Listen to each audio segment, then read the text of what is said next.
Sensiz oxunmur bir neçə nəğməm, qəlbə toxunmur hər gecə nəğməm. Sensiz oxunmur bir neçə nəğməm, qəlbə toxunmur hər gecə nəğməm. Neynim ilahi, axır göz yaşım, unudub məni dostum, sirdaşım.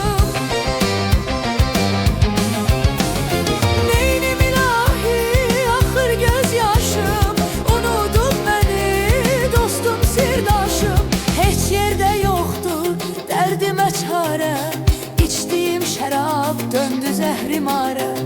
Heç yerdə yoxdur dərdimə çarə, içdiyim şərab döndü zəhrimara. Çağır aləmi, doldur piyaləmi, atın başımdan qüssəni qəmi. Çağır aləmi, doldur piyaləmi, atın başımdan qüssəni qəmi.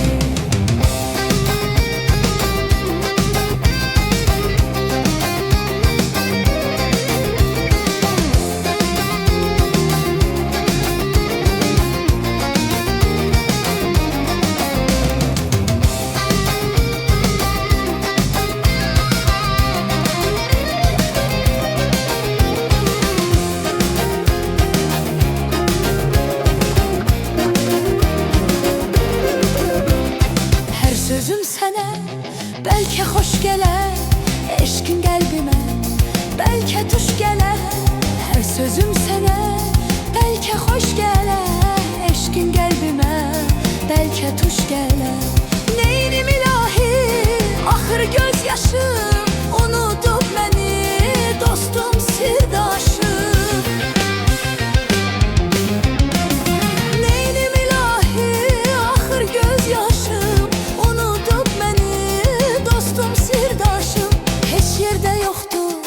Dərdimə çarə, içdiyim şərab döndü zəhrimara.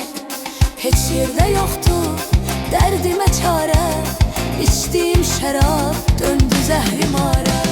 Çağır aləmi, doldur piyaləmi, atın başımdan qüssəni qəmi. Çağır aləmi, doldur piyaləmi, atın başımdan qüssəni qəmi.